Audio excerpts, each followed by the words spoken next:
just arrived in Gambia in Banjul Airport, where we're going to experience the festival Back to Africa organized by Ariwa. But first of all, let's go back to the roots.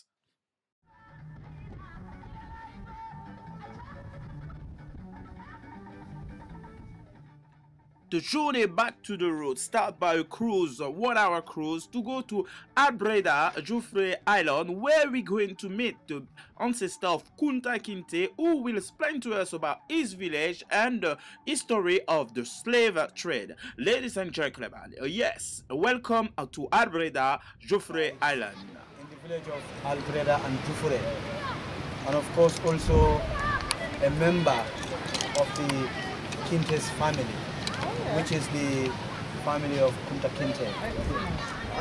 And ladies and gentlemen, first of all, we would like to welcome you to the village of Albreda, and which is our first port of call.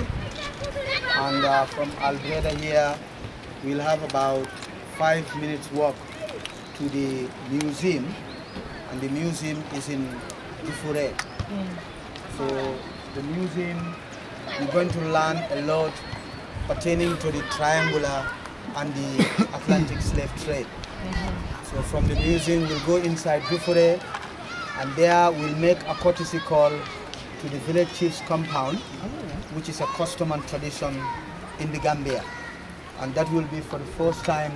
Some of you will be lucky to meet a female village leader, which is quite unusual even in Africa here.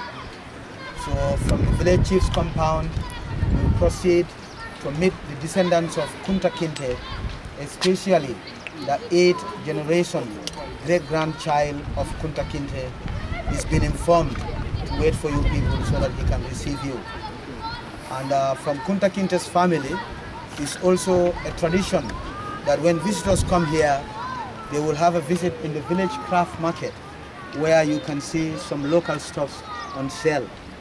It depends on you. If you want to get some of these stuffs, you are always welcome to do so. So from the craft market, we'll bring you back to the boat, and I will still be with you on James Island, as I explained to you on board on the way coming. So ladies and gentlemen, that is the itinerary of the excursion. But actually, this tour is only focused on the history of the enslavement, which started here many years ago, which is slavery and slave trading. So ladies and gentlemen, slavery and slave trading is a very old issue. It's as old as human race. And definitely it started here many years ago in the 13th century, when we have the days of domestic slavery. Now the first people to come into Africa for slavery was actually the Arabs. So before the coming of the Arabs, in Africa we do have our social structures, and in our social structures we do have our caste systems. But the lowest class on the ladder in our social structures, the lowest class is the slaves. These are not slaves that are considered like hopeless victims. These are people definitely who are well looked after, and they have been taken care. Actually, they don't belong to a master. It's just that they belong to families. In another word, like when you have a wedding or a naming ceremony, this person will come, clean the compound, cook for the visitors. At the end of the day, the master of the ceremony will give this person money and clothes. And you don't even have to, if you take out blood from their skin, before the end of the day, you are going to see a very serious calamity against you. So it's just the name, but actually that is part of our social structures. We have slaves within our caste, like we have the blacksmiths, the leather workers, the griots, the noble family, etc. So ladies and gentlemen, outside Africa, the first people to come into Africa and enslave people were the Arabs. This happens during the 13th century. That was during the time of the trans-Saharan trade. The Arabs traveled across the Sahara and they come with their caravans, horses and camels, to trade with the North Africans. And that trade got expanded up to this part of West Africa. So in those days, they travel across the Sahara. They don't have fertile land, they live in the desert. So people give them their sons and daughters in order to educate them about Islam. But when these children go to Arabia, instead of education, they use them for domestic work in their houses, which is a kind of domestic slavery. So ladies and gentlemen, many people don't know. Everybody point their fingers to Europe, but there are reasons for that. Basically, the Arabs started slavery in Africa. They are the first people to come and enslave us. But everybody point their fingers to Europe, and the reason of that was because of the triangular and the Atlantic slave trade. During that trade, more than 20 million Africans were shipped for 300 years, and more than 6 million people lost their lives because of the torture, because of the conditions they are kept in those days. So this is why everybody point their fingers to Europe. And the European side of slavery happened at a time the world was not civilized. There was no machines. And then actually, according to history, most of these powerful countries in Europe, they have colonies all over the world. And on those colonies, they have mines and plantations. And the demand of human labor was very high, which is like a form of a cheap human labor. So the Portuguese were the first to come in. And when the Portuguese came, they went to Angola. They took some Africans and they made them work on the mines in Spain and Portugal until Columbus invaded America around 1492. When Columbus invaded America around 1492, from the 1520s, then they have plantations. So they needed human labor in the 1520s. So they make an experiment, especially from West Africa. Because of the tropical climate, when they use the Indians, at the beginning they were using the American Indians. A lot of them died because of the hard labor and because of the tropical climate. But when West Africans were shipped there, they understand that West Africans are only in that climate, and they are farmers in such a climate, and their skins are strong. So they decided that those are the right people. Then slavery became an enterprise of business in this part of West Africa, especially on the south and north.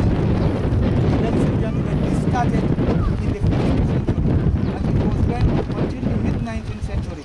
It finally came to an end.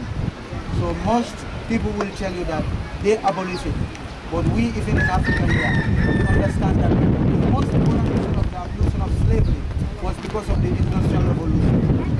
When they have machines, they understand that machines can do the job faster, and the trade was getting bankrupt. So after enslaving us for 300 years, they come to see that because they have machines, they decided to stop it. And because of the revolt in Haiti, and also the revolt between the North and South of America, because of Abraham Lincoln, the northern part of America defeated during the war, and that brought the final end of slavery. So, ladies and gentlemen, this is a very wide saga, but briefly what we can tell you, it started in the Gambia in 1456 by the Portuguese. They landed on James Island, which is the centered part of Gambian slavery. So, ladies and gentlemen, according to history, from 1456 until 1868, the trade was stopped, but slavery itself was going on the plantations, which is the American, West Indies, and Caribbean plantations. So that went until 1888, it was stopped in Brazil. So basically, it's a very wide story. So that actually, it all happens because of the demand of human labor. And when machines are invented, they decided to stop it. So actually, according to history, we have the beginning of slavery, but we also have the abolition of it. From 1807, Britain passed the law to stop it because of military force. It was blasting down with South. And they fight in the British Parliament.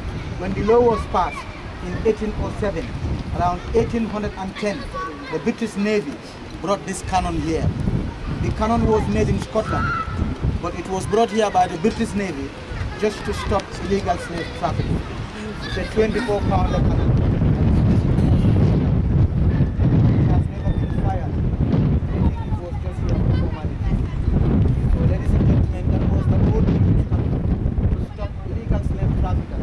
Because we don't have to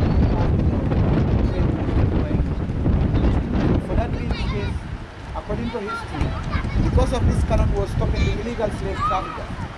The remaining slavers on James Island, which were the British, the slaves they were having, but then the British Navy were very keen to stop the British subjects involved in the trade. And at that time, they were only allowed to stop those British subjects. So they cannot escape with the slaves. And then because they cannot escape with them, they ask them to swim. They ask them to buy their freedom. And the cost of buying their freedom, they have to swim from James Island. And if you are able to touch this pole, this is the freedom flag pole. If you swim from the island, which is a small tiny island in the middle of the river Gambia, you touch this pole, you are guaranteed free. But in those days, swimming was not sport. And then in those days, women and children, they have to carry their babies on their backs. And gentlemen have to swim. Some of them prefer to die because in those days, Africans were very proud of themselves. They rather die than to be enslaved. So they risk their lives swimming. But believe me, nobody made it. If at all someone had made it, we'll come across that person's name in our history. But we have not come across about anyone who made it swimming from James Island to touch the freedom pole. They all died in the river. Nobody succeeded. Sorry?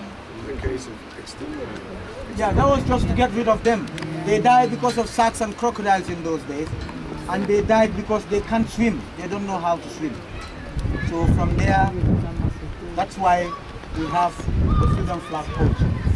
So ladies and gentlemen, we also have the Statue of Freedom from Slavery.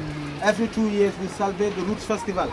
During one of the editions, the statue was raised here to show that we are absolutely free. So that's why the chains are broken. It's a sign of freedom. And the symbol on the chest of the statue is the African freeman symbol. And they write, never again. It's in black and white. That means I am white, you are black.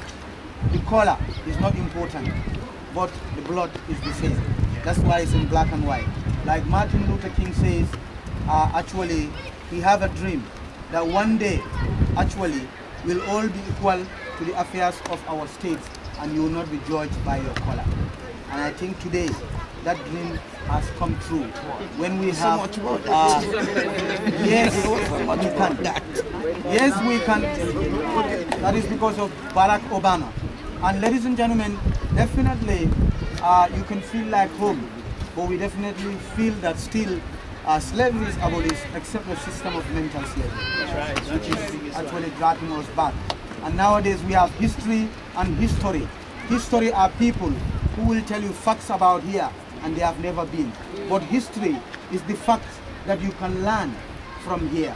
That is why the government feel that it is very important to train the young people from these communities so that they will explain their own history to visitors coming in here. That's why 3 years ago that project started. This is a responsible tourist attraction. We'll tell you everything that you have to do on the land. And then there are certain things we will need your support. But basically, I will be here with some of my colleagues. They wear their uniforms and badges. Those are the official tour guides recommended to handle these tours. So basically, that is just happening. They were trained, they learned their history, and most of them are all-level students, so they can tell you actually everything that you need to know about this place. And if you have any questions, I will be in front, and my colleagues Dudu and Lamin will be following you, and they will be assisting you in whatever you want to do. Yeah? So basically, ladies and gentlemen, this is everything about what we are going to tell you briefly, and then from here you will follow me, and we have a 5 minutes walk into Jufure. And